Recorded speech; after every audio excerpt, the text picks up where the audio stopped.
بسم الله والحمد لله والصلاة والسلام على رسول الله وعلى آله وصحبه ومن والاه. ربي اشرح لي صدري ويسر لي أمري واحلل عقدة من لساني يفقهوا قولي. Parlons aujourd'hui d'un sujet qui est très important, ordonner le bien et interdire le mal. Ordonner le bien et interdire le mal fait partie des très grandes adorations. Et c'était la mission la plus importante des prophètes. Sans cette adoration, la religion ne nous serait jamais parvenue et nous aurions tous été égarés et ignorants. Et sachez qu'ordonner le bien et interdire le mal, selon ses capacités, est une obligation qui vient du Coran et de la Sunna. Allah tabaraka wa ta'ala, il nous dit dans sourate Ali Imran, sourate 3, verset 110, كنتم خير أمة أخرجت للناس تأمرون بالمعروف وتنهون عن المنكر وتؤمنون بالله. Vous êtes la meilleure communauté qu'on ait fait surgir pour les hommes. Vous ordonnez le convenable, interdisez le blâmable et croyez en Allah. On voit ici que nous sommes la meilleure communauté. Pourquoi? Parce qu'on ordonne le convenable convenablement et on interdit le blâmable sans faire de blâmable. Et on va décortiquer, Inch'Allah, tout ça. Nous sommes donc la meilleure communauté. Ce par quoi nous sommes la meilleure communauté, c'est la da'wa. Une mission qu'on a héritée des prophètes, alayhim salam. Omar ibn Khattab, radiallahu anhu, lorsqu'il lisait ce verset, il disait « Man arada an yanala hadhihi al-khayriyya falyuhaqqiq shartaha » Quiconque veut atteindre ce mérite de faire partie de la meilleure communauté, qu'il concrétise ses conditions. Pour que cette communauté reste la meilleure, il faut qu'elle ordonne le convenable et qu'elle interdise le blâmable. Allah Azza wa Jalla nous dit également dans sourate Ali Imran « Waltakum minkum ummah yad'una ila al-khayr wa ya'muruna bil ma'ruf wa yanhauna 'anil munkar wa ulaika humul muflihun » Que soit issue de vous une communauté qui appelle au bien, ordonne le convenable et interdit le blâmable, et tels sont ceux qui réussissent. Vous entendez? Et tels sont ceux qui réussissent. Et Allah tabaraka wa ta'ala nous dit également dans sourate At-Tawbah وَالْمُؤْمِنُونَ وَالْمُؤْمِنَاتِ بَعْضُهُمْ أَوْلِيَاءُ بَعْضٍ يَأْمُرُونَ بِالْمَعْرُوفِ وَيَنْهَوْنَ عَنِ الْمُنكَرِ. Les croyants et les croyantes sont alliés les uns des autres. Ils commandent le convenable, interdisent le blâmable. Et Allah tabaraka wa ta'ala dit dans sourate Al-Asr, que vous connaissez par cœur, وَالْعَصْرِ إِنَّ الْإِنسَانَ لَفِي خُسْرٍ إِلَّا الَّذِينَ آمَنُوا وَعَمِلُوا الصَّالِحَاتِ وَتَوَاصَوْا بِالْحَقِّ وَتَوَاصَوْا بِالصَّبْرِ. Par le temps, et Allah subhanahu wa ta'ala ne jure que par ce qui est immense, qui est important. Par le temps, nous dit Allah subhanahu wa ta'ala, l'homme est certes en perdition, sauf ceux qui croient, accomplissent les bonnes œuvres, s'enjoignent mutuellement la vérité et s'enjoignent mutuellement l'endurance. L'homme est certes en perdition, sauf qui? Sauf celui qui croit en Allah. Il croit en Allah et il met en pratique. Et également, il appelle à Allah subhanahu wa ta'ala, il leur donne ce qui est convenable et il interdit ce qui est blâmable en étant patient. Les versets sur ce sujet sont nombreux. Quant au hadith du prophète sallallahu alayhi wa sallam, je vais commencer par un hadith qui est magnifique, c'est le hadith de Nu'man ibn Bashir radiyallahu anhu qui est rapporté par l'imam al-Bukhari. Le prophète alayhi salatu wa sallam ici nous décrit deux catégories de personnes. Ceux qui sont attachés à la religion et qui font attention au péché, et ceux qui malheureusement n'entretiennent plus leur âme et ils se sont livrés au péché. Il nous dit, sallallahu alayhi wa sallam, l'image de celui qui ne reconnaît pas les interdits d'Allah et cherche à les abolir. Et l'image de celui qui les transgresse est celle d'un groupe de gens. Et celle d'un groupe de gens qui ont tiré au sort pour donner à chacun d'eux sa place dans un bateau. Donc il y a deux groupes. Il y a un groupe de pieux, de gens qui font tout pour protéger leur dîn, et un groupe qui se livre au péché et qui est dans l'insouciance. Donc ces deux groupes, ils se sont répartis les étages d'un bateau. À certains revint le pont et à d'autres la cale. Ceux qui logeaient dans la cale étaient obligés de passer par le pont pour puiser l'eau. Vous êtes d'accord avec moi que ceux qui sont en bas, ils sont obligés de faire quoi? De monter à l'étage pour puiser l'eau de la rivière. Et ceux qui sont en haut, c'est les pieux. Ceux qui sont en bas, c'est ceux qui sont éloignés de la religion. Et ils dirent, donc ceux qui sont en bas, dans l'étage du bas du bateau, si nous faisions un trou dans la partie qui nous revient, nous cesserons de déranger ceux qui sont au-dessus de nous. Mais qu'est-ce qui va se passer si ils creusent un trou dans le bateau? Le bateau va couler. Et les pieux et les impies vont tous couler. Les pieux et les impies vont donc se retrouver sans bateau. Et là, le prophète sallallahu alayhi wa sallam, il dit que si ceux de l'étage, les pieux, s'ils les laissent réaliser ce désir, c'est leur perte à tous. Et s'ils les en empêchent, c'est leur salut à eux tous. Et en fait, c'est exactement la même chose. Dans notre communauté, on est dans un bateau. Il y a parmi nous des gens qui sont en train de creuser dans le bateau, ils veulent le faire couler. Et tant qu'il y aura des gens qui ordonnent le convenable et qui interdisent le blâmable, le bateau il est protégé. Mais le jour où on arrête d'appeler Allah subhanahu wa ta'ala et qu'on voit le haram et que ça nous fait ni chaud ni froid, attention, on va faire couler le bateau. On va faire couler la Ummah. Il s'agit du bateau de la communauté. Dans ce bateau, il y a des pieux et des impies. Si le bateau coule, c'est la noyade. C'est la perte. C'est la perte pour tout le monde. Allah tabarak wa ta'ala dit dans Sourate Al-Anfal, وَاتَّقُوا فِتْنَةً لَا تُصِيبَنَّ الَّذِينَ ظَلَمُوا مِنْكُمْ خَاصَّةً. Et craignez une calamité qui n'affligera pas exclusivement les injustes d'entre vous. Allahu Akbar. C'est-à-dire une calamité qui va prendre tout le monde. Et personne ne peut nier qu'une partie de notre communauté fait beaucoup de mal. Et volontairement, ils veulent faire couler le bateau. Volontairement. Aujourd'hui, le danger des dangers est qu'un groupe parmi les pieux ferme l'œil devant le haram. Ils voient autour d'eux la désobéissance, ils voient autour d'eux énormément de péchés et ils ne font rien. Malheureusement, on arrive à un stade où certains voient l'acte blâmable et ils disent quoi ? Qu'est-ce que je fasse ? Allah il dit, qu'Allah il les guide franchement. Mon frère, toi qui es comme cela, sache que l'affaire te concerne. Tu es dans le même bateau de celui de la communauté. Si ce bateau coule, c'est la noyade pour tout le monde. Parmi les grandes maladies qu'il y a la passivité. Être passif au point de dire « Qu'est-ce que je m'en fiche, moi ? Tu veux que je fasse quoi ? Je vais changer le monde ? Moi, j'ai envie d'éduquer mes enfants. C'est pas mon problème, ça les regarde. Chacun, il balaye devant sa porte. Vas-y, tu veux que je fasse quoi ? Je suis pas Superman. Tu crois que je vais lui parler, ça va changer quelque chose ? Mais non, laisse tomber. C'est pas mon rôle. C'est pas ton rôle à toi, puis c'est pas le rôle de l'autre, puis c'est pas le rôle de l'autre, puis, et après c'est le rôle de qui ? Ah oui, parce qu'il y a 3-4 prêcheurs sur le net qui le font, ça y est, c'est réglé. T'es sérieux, franchement ? Tu crois que ça suffit pour couvrir le besoin ? Et une parmi les choses qui me fend le cœur, c'est que certains sont arrivés à un stade où le péché s'est tellement répandu que pour eux il est devenu normal. Et c'est même des gens qui sont dans le dîn. Et il te dit, mon frère, qu'est-ce que tu veux que je te dise ? Mais c'est comme ça, dans les mariages, elles s'habillent toutes comme ça. Les frères, pareil, qu'est-ce que tu veux faire ? C'est ça ? Ça te choque ? Moi, ça me choque plus. Avant, ça me choquait. Le fait que le péché ne te choque plus, c'est que ton cœur est accidenté. Le fait que tu en arrives à un stade où le péché ne te fait plus rien, wallahi, ton cœur est à soigner de toute urgence. T'imagines ? Les gens, ils mettent en colère Allah et pour toi, il n'y a rien. Les gens, ils désobéissent au maître et pour toi, il n'y a rien. Aujourd'hui, on arrive à un stade où le mal, il se répand autour de nous et on ne calcule pas. On a tellement gardé le silence face au mal qu'il s'est propagé. Regardez dans les réseaux sociaux. Qui aujourd'hui vient dire aux gens, craignez Allah ? Avec toutes les dérives qu'on voit chez la jeunesse, chez les frères, chez les sœurs, influenceurs, influenceuses. Qui aujourd'hui leur dit stop, oh, tu vas où? Non. Parce que d'ailleurs, si je lui dis stop, je vais me mettre à dos ses fans, ses abonnés. J'ai pas les épaules, moi, pour tenir. Subhanallah. Et par contre, de l'autre côté, les gens du faux et de l'égarement, eux, ils désobéissent à Allah dans le calme. Ah, aucune gêne, aucun complexe, aucun problème. Et nous, qui connaissons la vérité, nous qui avons le devoir d'appeler Allah subhanahu wa ta'ala, on a honte de dire Allah a obligé ça, Allah a interdit ça. La hawla wa la quwwata illa billah. Si on laisse les gens de la communauté désobéir à Allah subhanahu wa ta'ala sans les rappeler à l'ordre, c'est notre perte à tous. On voit aujourd'hui des gens dans notre bateau creuser par le fait de fumer la cigarette.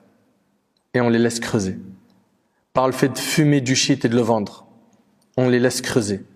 par le fait de voler, et on les laisse creuser dans le bateau, par le fait d'avoir des relations illicites avec le sexe opposé et de s'en vanter et d'afficher ça dans les réseaux sociaux et d'en parler avec leurs amis pour dire « t'as vu hier soir ce que j'ai fait ?» et on les laisse creuser dans le bateau. La fornication qui se propage, on laisse le bateau se détruire. Il prend l'argent de riba pour acheter une grosse voiture, une belle maison, on le laisse creuser sans problème. Certains, ils en arrivent à prendre les armes dans les cités et s'entretuer, on les laisse creuser dans le bateau. Tu veux qu'on fasse quoi, mon frère? Ils écoutent personne, eux. Mais si tout le monde réfléchit comme toi, donc ça y est, c'est fini. On arrête d'ordonner le convenable et on arrête d'interdire le blâmable. C'est fini, ça se termine, c'est terminé. Ils mentent, ils médisent, ils mangent l'argent de l'orphelin, ils insultent, ils se montent la tête les uns contre les autres.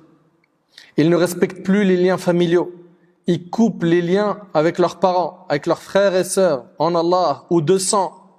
Ils s'habillent avec un code vestimentaire non islamique. Ils ont le cœur mort ou malade. Ils creusent dans le bateau et ça ne te dérange pas. C'est la noyade pour tout le monde. Regardez ce hadith, comment il est très fort.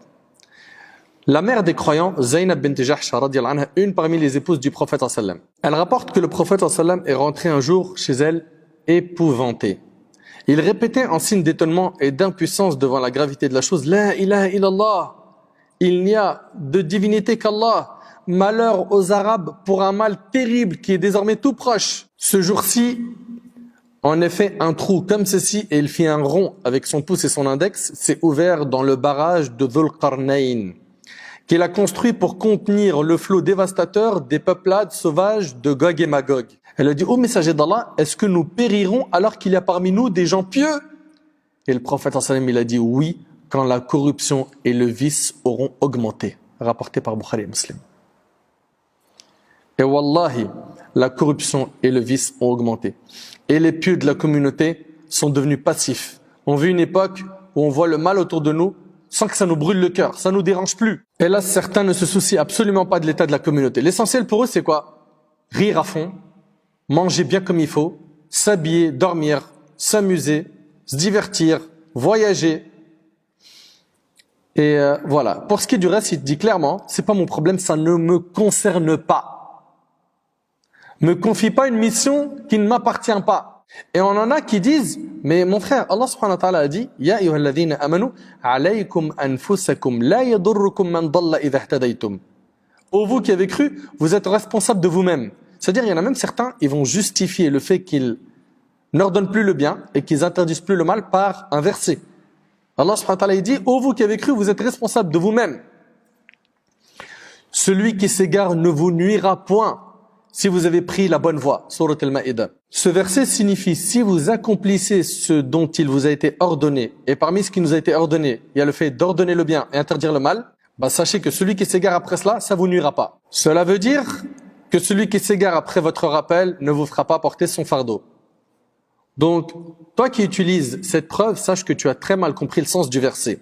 On rapporte qu'Abu Bakr radiyallahu anhu monta un jour sur le minbar, il a loué Allah, lui fit des éloges et dit aux gens, vous lisez ce verset sans le comprendre comme il faut. Vous êtes responsable de vous-même. Celui qui s'égare ne vous nuira point si vous avez pris la bonne route. Cependant, j'ai entendu le prophète sallallahu alayhi wa sallam dire, les gens quand ils voient l'injuste commettre son injustice sans l'en empêcher, ne sont plus loin de voir Allah les frapper tous sans distinction d'un châtiment provenant de lui. Allahu Akbar.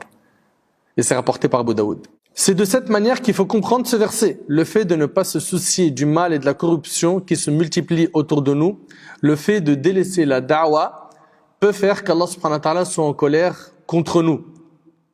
Qu'il soit en colère contre nous. Aïcha radiallahu ta'ala anha a rapporté dans le hadith d'Ibn Majah, ordonnez le convenable et interdisez le blâmable avant que vous n'invoquiez, que vous fassiez des doigts et qu'il ne vous soit pas exaucé. Allahu Akbar. Nous vivons vraiment une situation amère. Nous sommes presque 2 milliards de musulmans sur terre. Et on a des millions de musulmans et de non-musulmans autour de nous qui désobéissent à Allah et ça ne fait pas bouger notre cœur. T'imagines? Dans le monde, il y a 5 milliards environ de non-musulmans. Des gens qui associent à Allah, qui ne reconnaissent pas Allah, qui n'adorent pas Allah. Ça te fait pas mal au cœur de voir que ces gens-là ne connaissent pas le tawhid, l'unicité d'Allah subhanahu wa ta'ala. Dans notre communauté, il y a encore beaucoup de choses à revoir. La prière, certains ne sont pas sérieux. La zakat, plein de gens ne savent même pas comment la calculer. Également, il y a le fait de ne pas appeler à Allah subhanahu wa ta'ala. Le prophète sallallahu alayhi wa sallam, dans le hadith d'Abi Sa'id al-Khudri, radiyallahu anhu, il a dit que celui d'entre vous qui voit un acte blâmable, qu'il le corrige avec sa main. Vous le connaissez ce hadith. S'il n'en est pas capable, qu'il le corrige avec sa langue.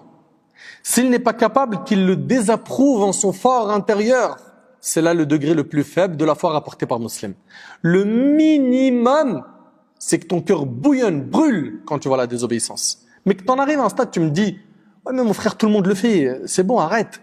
T'en fais un plat quand même. Toute la terre le fait. Tu vois un mal, change-le. Change-le avec la main. Par exemple, en éloignant une personne qui veut en frapper une autre. D'accord? Avec la langue, par une parole douce, mielleuse, souris à ton frère et essaye de changer le mal avec des bonnes paroles. Et on va, Inch'Allah, parler des codes à respecter quand on fait la da'wah, bi'idhnillah. Et montre tes dents, souris.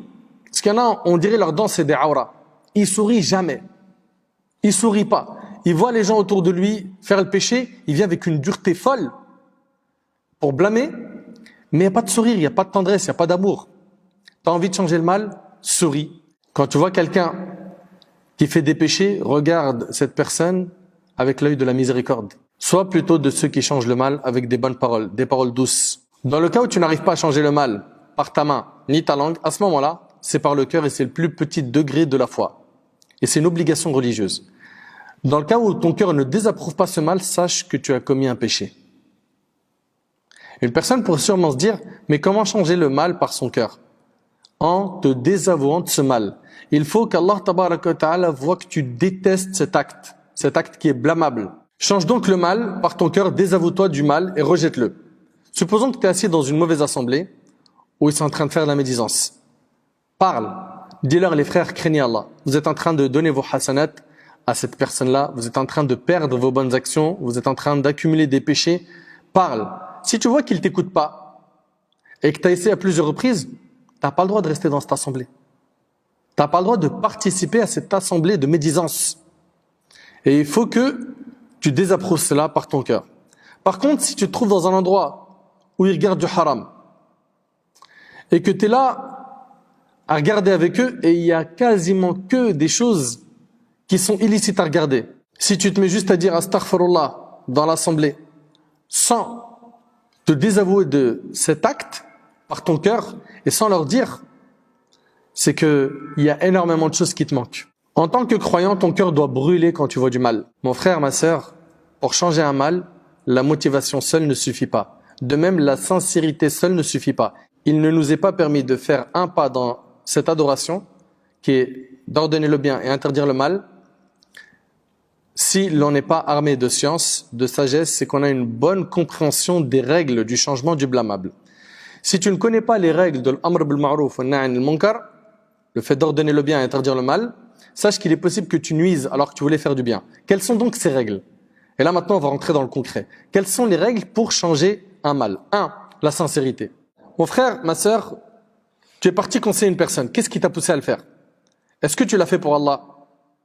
Ou pour qu'on dise, Mashallah, t'as vu, il a changé, elle a changé.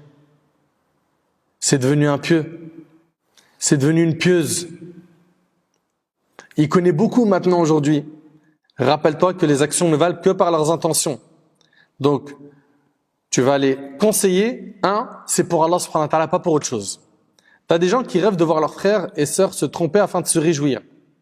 Ceux-là ne connaissent rien de la fraternité. Si tu n'es pas sincère dans ta da'wah, revois ton intention. 2, fais toi-même ce que tu ordonnes aux gens de faire. On n'est pas en train de dire que tu dois être parfait, mais crédible. Crédible. Imagine, tu viens voir quelqu'un et tu lui dis, frérot, t'abuses. La cigarette, tu la lâches pas. Arrête, c'est bon. Et pendant que tu es en train de lui parler, tu fais, c'est relou, franchement. T'es en train de te détruire. Moi, c'est pas pareil. T'as vu, j'ai pas le même âge que toi, mais t'as vu, toi? Quel crédit t'as? Quel crédit t'as? Tu veux ordonner le bien, interdire le mal? Commence par toi. Viens pas dire à quelqu'un, prie, tu pries pas. Viens pas dire à quelqu'un, ma sœur, porte le hijab et tout. Ça y est, regarde, t'es prête finalement. Qu'est-ce qui t'empêche? Et tu le portes pas encore. Sois crédible. Allah tabarak wa ta'ala, il nous dit Ata'muruna an-nasa bil birri wa tansawna anfusakum wa antum tatluna al-kitab afala ta'qilun. Commanderez-vous aux gens le fait de faire le bien et vous oubliez vous-même de le faire alors que vous récitez le livre? Êtes-vous donc dépourvus de raison? Et Allah subhanahu wa ta'ala dit Ya ayyuhalladhina amanu lima taquluna ma la taf'alun kabura maqtan 'inda Allahi an taqulu ma la taf'alun. Ô vous qui avez cru, pourquoi dites-vous ce que vous ne faites pas? C'est une grande abomination auprès d'Allah que de dire ce que vous ne faites pas. Et il y a un hadith, wallah, il fait très peur. Il est rapporté par Bukhari et Muslim, selon Osama ibn Zayd radiyallahu anhu, le prophète sallallahu alayhi wa sallam a dit le jour de la résurrection, on fait venir l'homme pour le jeter dans le feu. Wal'iyadhu billah. Ses intestins sortent de son anus. Wallah, l'image, elle fait vraiment peur. Écoutez bien. Et il tourne en les traînant après lui comme tourne l'âne autour d'un moulin. C'est rapporté par Bukhari et Muslim. Les gens de l'enfer se rassemblent alors autour de lui et lui disent « Oh, un tel, qu'est-ce qui t'arrive? N'est-ce pas toi qui ordonnais le bien et interdisais le mal ?» Il dira « Si, j'ordonnais en effet le bien sans le faire moi-même. Et j'interdisais le mal tout en le faisant. » Allahu Akbar. Ça fait peur. Donc, 1, sois sincère. 2, sois crédible. 3, fais en sorte que la personne à qui tu vas faire la da'wah t'aime. C'est-à-dire quoi? Décore ton conseil. Comme on dit, mets la couche de miel avant de mettre la piqûre. Viens le voir et fais-lui des éloges. Il a sûrement des qualités, elle a sûrement des qualités. Dis-lui, mashallah, franchement, je vois en toi que tu aimes faire le bien. Et flatte-le. Gonfle-le. Et tu sais, de cette manière, qu'est-ce qui va se passer? Ses oreilles, tabarakallah, vont être réceptifs. Ça va être des satellites, prêts à t'écouter. Mais dans le cas où tu viens, tu lui dis, frérot, subhanallah, regarde, on t'a vu hier, on t'a dit à la mosquée, ça c'est haram. Aujourd'hui, tu viens à la mosquée, tu pries mal. Regarde, tu fais n'importe quoi.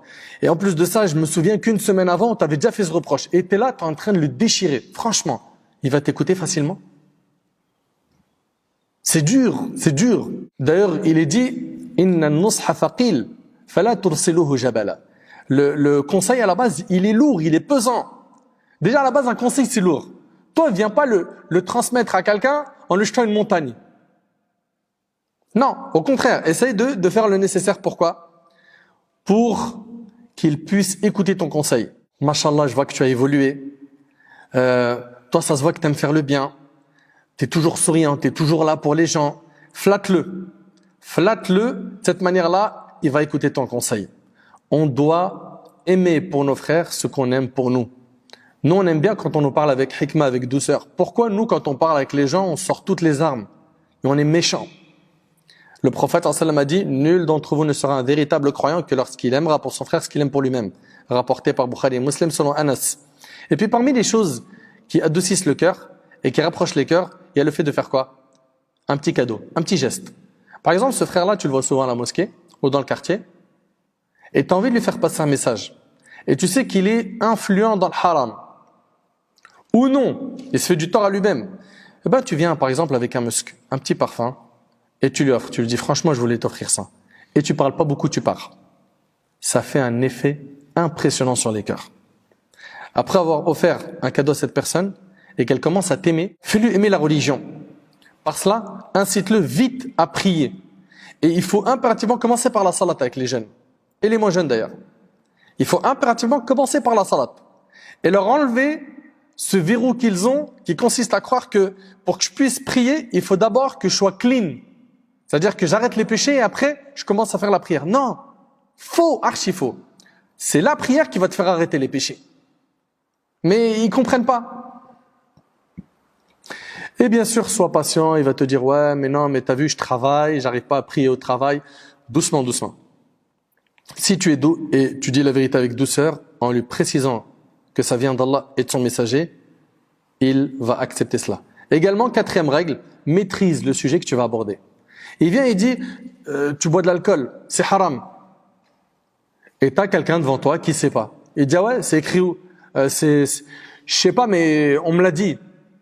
Ça pèse pas lourd. Quand tu viens dire halal, haram, maîtrise le sujet que tu vas aborder. C'est très important. D'ailleurs, l'imam al-Bukhari, rahimahullah, il a écrit un chapitre dans son recueil authentique intitulé « La science précède la parole et l'action ». Allah Azza wa Jalla a dit « Fa'alam annahu la ilaha illallah wa astaghfir li dhanbik ». Sache donc qu'en vérité, il n'y a point de divinité à part Allah et implore le pardon pour ton péché. Allah tabaraka wa ta'ala a d'abord cité la science avant la parole et l'action. La bonne intention seule ne suffit pas pour appeler quelqu'un à l'islam. Il faut aussi la science. Sans science, tu peux interdire une chose qui est sunnah ou autorisée. Sans science, tu peux rendre obligatoire quelque chose qui fait même pas partie de la religion. Allah tabaraka wa ta'ala nous dit قُلْ هَذِهِ سَبِيلِي أَدْعُو إِلَى اللَّهِ عَلَى بَصِيرَةٍ. Dis, voici ma voix, j'appelle les gens à la religion d'Allah, moi et ceux qui me suivent, nous basons sur une preuve évidente. Quand tu parles avec des preuves. Et quand on parle de preuves, il ne suffit pas de l'avoir lu sur internet ou dans un livre, il faut comprendre la preuve. Et tout ça, 90%, je dirais même 100% des francophones, ils n'y ont pas accès. Parce qu'il faut l'arabe, tu as un blocage. Tu as un blocage. Tant que tu n'as pas l'arabe, tu es bloqué. Tu es bloqué dans ta compréhension, dans ton épanouissement spirituel. Et c'est pas difficile d'apprendre l'arabe. Faut arrêter d'être feignant. Apprenez l'arabe, c'est rapide. Le prophète sallam, dès qu'il a reçu la révélation, immédiatement, il a appelé à Allah. Il a été la cause de la conversion d'Abu Bakr as-Siddiq radiyallahu anhu, de Ali ibn Abi Talib, Zayd ibn al-Haritha, Khadija radiyallahu anha. Abu Bakr lui-même, tout de suite après, il a invité qui à l'islam? Uthman, Talha, Az-Zubayr et d'autres parmi les compagnons radiyallahu anhum. Ils ont senti cette responsabilité qu'ils avaient de comprendre que la sincérité sans la science, ça ne marche pas. Tu es sincère, c'est très bien, il te faut la science. Je le dis, je le répète, il y a des gens qui vont apprendre la religion d'une mauvaise manière parce qu'ils ne sont pas pilotés par un professeur.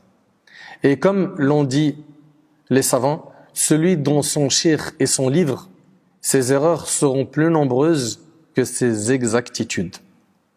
Toi, tu commences à dire, moi je vais piocher la science dans les livres, moi je suis directement la sunna. Moi, je suis directement la sunna, mashallah. C'est-à-dire les savants, eux, ils suivaient quoi? PSG Marseille? Non, mais moi, je prends Delil. Et eux, ils suivaient quoi? Tintin et Milou? C'est-à-dire quoi, ça? Ces histoires de « moi, je suis Delil ». En fait, ces paroles ne viennent que de quelqu'un de totalement ignorant qui ne connaît absolument pas le monde du fiqh et des écoles juridiques. Apprends. Fais-toi piloter par un cheikh qui lui-même a une bonne méthodologie et suit les écoles juridiques. Et là, tu vas évoluer. Ibn Taymiyyah, rahimahullah, il dit, il incombe à celui qui ordonne le bien et interdit le mal d'avoir connaissance de ce qu'il ordonne et de ce qu'il interdit à partir du livre d'Allah et de la sunna du messager d'Allah sallallahu alayhi wa sallam. Tu dois avoir de la science dans le sujet que tu vas aborder pour ordonner le bien ou interdire le mal. Clair? 5e règle, choisis l'endroit. T'as envie de faire la da'wah? Très bien. T'as envie d'appeler un tel à l'islam ou de lui dire attention, t'as fait quelque chose de mauvais? Pas de problème. Mais tu vas le faire où? Devant qui? Devant ses amis? Devant sa femme et ses enfants? Tu veux le rabaisser, l'humilier? Tu veux le hacham? Tu veux montrer qu'il connaît rien? Et c'est comme ça après il va accepter ton message? En le rabaissant, en l'humiliant? Non. Sache que si tu le rabaisses devant des gens, il ne t'écoutera pas. Au contraire, il va faire le têtu. On voit parfois des gens ramener une vingtaine de personnes pour en conseiller une. Franchement, vous êtes sérieux là ou quoi? C'est quoi? C'est un spectacle? C'est un show? Pourquoi ramener une tribu pour conseiller une personne? Va tout seul comme un homme, ou ma sœur, vas-y toute seule, voir la sœur en question et parle-lui. L'imam Shafi'i, rahimahullah, il disait, sermonner son frère en secret, c'est le flatter. Le faire en public, c'est le diffamer. Donc, on fait attention à l'endroit et au nombre de personnes qu'on a autour de nous. Si jamais dans une assemblée, tu vois quelqu'un qui fait quelque chose qui ne fait pas partie du dîn. On est dans une assemblée à quelqu'un qui mange avec la main gauche. D'accord? Tu as deux manières de faire. De lui faire un signe discret et de lui dire « change la main ». Et tu as la manière où tu l'as fait, tu lui dis « frangin, t'as quel âge là? Jusqu'à maintenant, tu ne sais pas encore qu'on mange avec la main droite. T'es sérieux ou quoi ?» Et tu le déchires en public. Il risque de ne pas t'écouter et de te fuir. 6e règle, choisir les meilleures paroles dans ta da'wah. Tu vas appeler quelqu'un à Allah subhanahu wa ta'ala. tu sais qu'il est loin d'Allah subhanahu wa ta'ala, il va falloir y aller avec les meilleures paroles. Regardez, quand Allah subhanahu wa ta'ala, il a envoyé Moussa et Haroun à Pharaon. Il leur a dit, فَقُولَ لَهُ قَوْلًا لَيِّنًا. Parlez-lui gentiment. À Pharaon, le plus grand tyran de l'histoire. T'imagines un petit peu? Et vous connaissez l'histoire de l'homme qui a uriné dans la mosquée.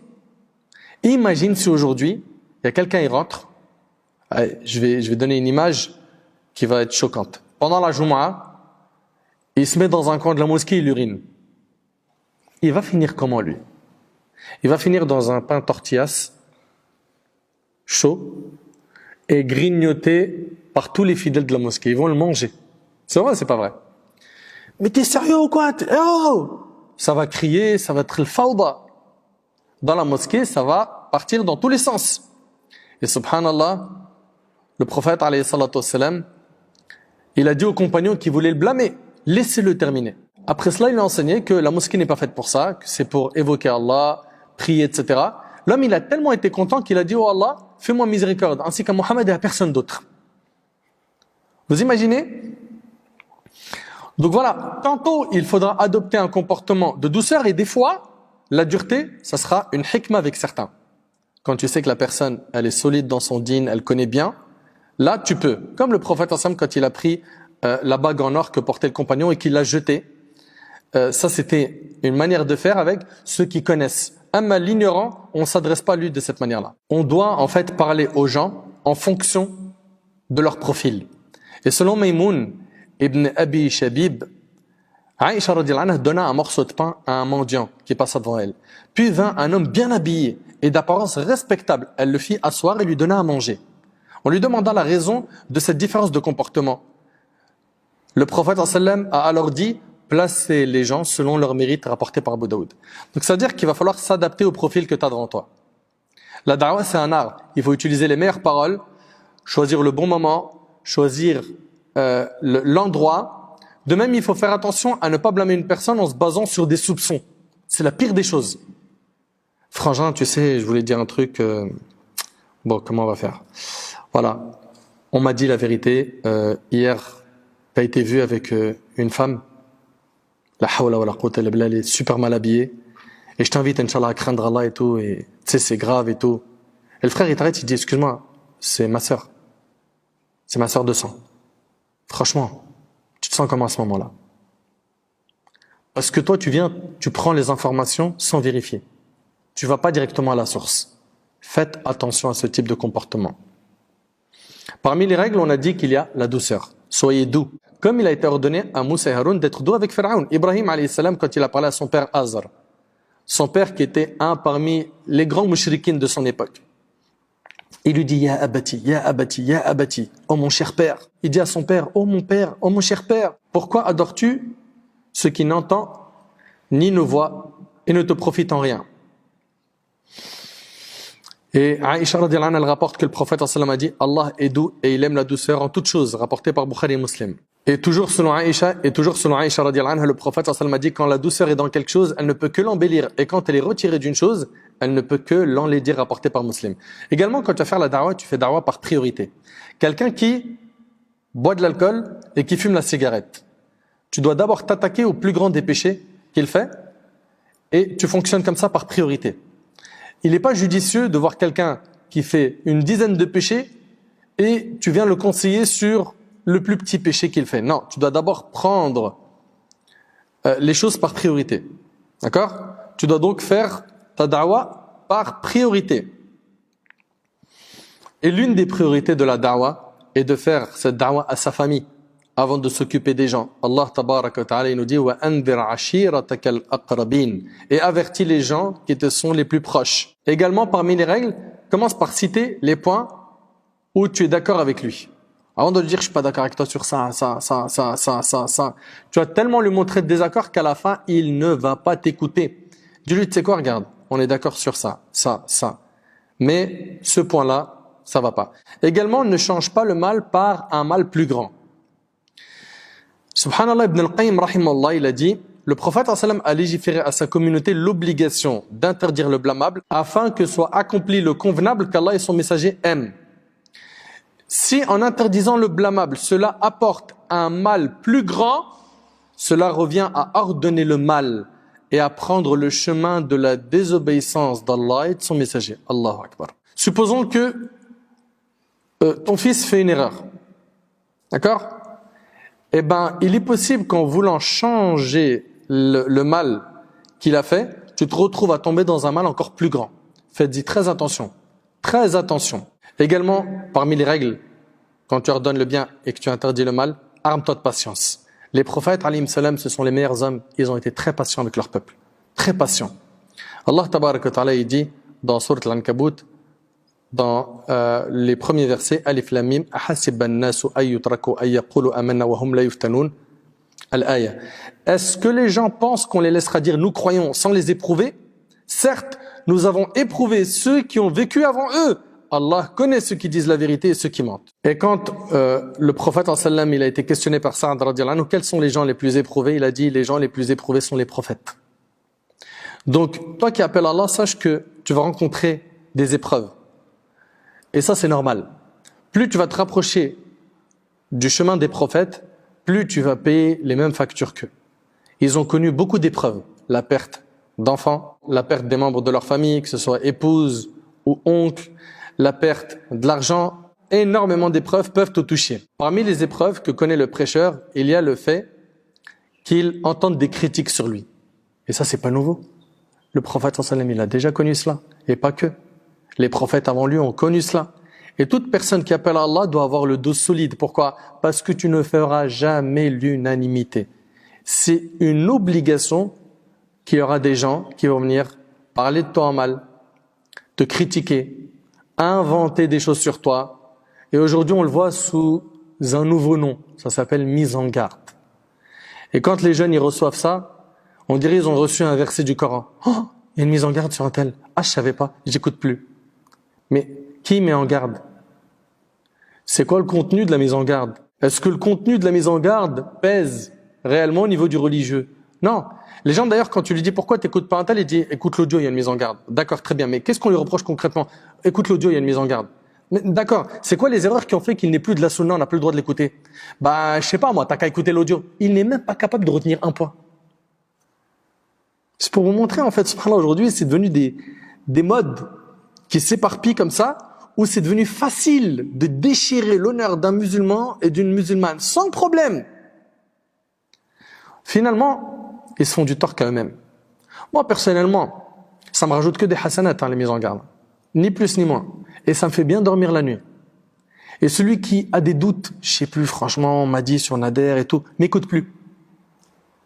T'as des doutes? Tu sais pas s'il faut écouter au Nader ou pas? M'écoute plus, écoute quelqu'un d'autre. Écoute ceux qui sont pas douteux. C'est aussi simple que ça. J'aurais été moi dans la bulle d'une secte, je t'aurais dit quoi? Non, mais attends, je vais t'expliquer pourquoi il faut m'écouter, et j'aurais tout fait pour te garder autour de moi. Va écouter là où ton cœur s'apaise. Point barre. Ok? Perds pas ton temps avec moi. Moi, me concerne, je suis pas important pour que tu viennes t'arrêter sur Nader Abou Anas, il a dit, Nader Abou Anas, il a fait. Moi, j'ai pas le temps avec ça. Et ça veut pas dire que j'écoute pas les conseils. Non, grâce à Allah Azza wa Jal, je suis entouré. Alhamdulillah, on reçoit des conseils, on reçoit des critiques qui sont constructives. Mais malheureusement, aujourd'hui, voilà, les gens, ils réfléchissent plus. Il y a une mise en garde, khlas, on est tous derrière. Et on nous a envoyé aujourd'hui des listes de mise en garde. T'as 45 noms, il faut les suivre, hein. Attention. Hein.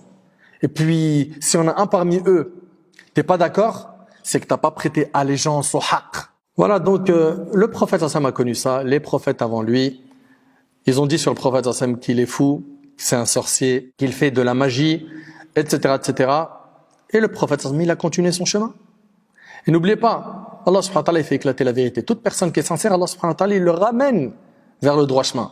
Beaucoup de gens, des fois, ils sont perdus avec toutes ces critiques, ils savent pas comment faire. Wallah, sois sincère et demande à Allah subhanahu wa ta'ala. Et suis pas tes passions.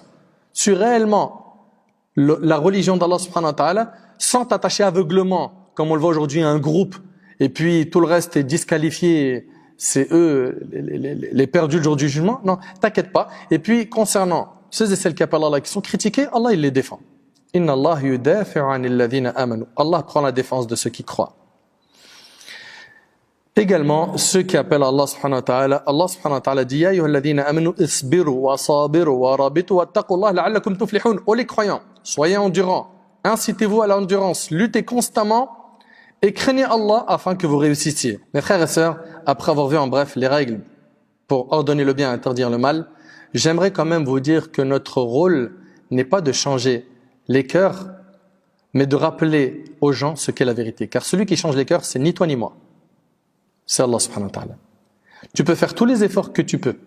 Si Allah subhanahu wa ta'ala a décidé de ne pas guider un tel, il ne sera pas guidé. Le prophète, il a tout fait avec son oncle Abu Talib, qui était un bouclier humain pour lui, de son vivant. Et il n'a pas été guidé. Rappelez-vous, Allah subhanahu wa ta'ala dit « Innaka la tahdi man ahbabt, walakinna Allah yahdi man yasha » Tu, Mohammed, ne guide pas celui que tu aimes, mais c'est Allah qui guide qui il veut. Toi, ton rôle, c'est « Fadhakkir ». Fadhakkir innama anta mudhakkir lasta alayhim bimusaytir. Eh bien, rappelle. Tu n'es qu'un rappeleur. Tu n'es pas un dominateur sur eux. Et sache que si tu appelles Allah subhanahu wa ta'ala et peu de gens répondent à ton appel, tu n'es pas meilleur que certains prophètes qui vont venir le jour du jugement, personne ne les a suivis. Dans le hadith d'Ibn Abbas qui est rapporté par Muslim, le prophète sallallahu alayhi wa sallam a dit « Les différentes communautés me furent présentées et je vis un prophète ou deux accompagnés d'un groupe d'hommes et un prophète qui n'avait aucun compagnon. Un prophète qui a appelé Allah et personne ne l'a suivi. » Subhanallah. Ça montre que ce qui t'est demandé, c'est de transmettre. Le résultat, il ne t'appartient pas. Ça montre que nous, on est responsable de la transmission et non du résultat. Prenons exemple sur le prophète sallallahu alayhi wa sallam qui a rempli sa mission de prêcheur. Allah tabarak wa ta'ala nous dit dans sourate At-Tawbah لَقَدْ جَاءَكُمْ رَسُولٌ مِّنْ أَنفُسِكُمْ عَزِيزٌ عَلَيْهِ مَا عَنِتُّمْ حَرِيصٌ عَلَيْكُمْ بِالْمُؤْمِنِينَ رَءُوفٌ رَحِيمٌ. Certes, un messager pris parmi vous est venu à vous, auquel pèsent lourd les difficultés que vous subissez, qui est plein de sollicitude pour vous, qui est compatissant et miséricordieux envers les croyants. Et subhanallah, le prophète sallallahu alayhi wa sallam dit dans le hadith d'Abi Huraira, qui est rapporté par Bukhari et Muslim, et c'est le dernier hadith que l'on cite, et il est très fort. Je suis par rapport à ma communauté comme l'exemple d'un homme qui a allumé un feu et dans lequel les insectes et les papillons tomberaient malgré que cet homme les repousse. Le prophète sallallahu alayhi wa sallam, il dit, écoutez bien, je suis par rapport à ma communauté comme l'exemple d'un homme qui alluma un feu et dans lequel les insectes et les papillons tomberaient malgré que cet homme les repousse. Le prophète sallallahu alayhi wa sallam, il essaye de nous écarter du feu. Il fait tout pour nous écarter du feu. Quant à moi, je vous empêche de vous précipiter dans le feu en vous tenant par la ceinture, mais malheureusement, certains de vous m'échappent. Allahu Akbar. Allahu Akbar. Mais malheureusement, certains de vous m'échappent. Le prophète sallallahu alayhi wa sallam, il a tout fait, pour que les gens apprennent à connaître Allah et qu'ils soient sur le chemin de la guidée. Mais il y a des gens qui ne veulent pas de ce chemin. Depuis le premier jour où il a reçu Iqra jusqu'à sa mort, son principal souci c'était la da'wa, d'appeler les gens à Allah. Faisons de ce souci notre principal objectif et sachez que avec cette adoration, nous pourrons par la permission d'Allah être la cause du changement des gens de notre famille, de nos amis, de notre quartier. Et c'est de cette manière que la société s'améliorera. Encore faut-il œuvrer, prendre ses responsabilités. أسأل الله سبحانه وتعالى أن ينفعني بما قلت وأن ينفعكم بما سمعتم. هذا ما أعلم والله عز وجل أعلى وأعلم. سبحانك اللهم بحمدك أشهد أن لا إله إلا أنت أستغفرك وأتوب إليك وآخر دعوانا أن الحمد لله رب العالمين والسلام عليكم ورحمة الله وبركاته.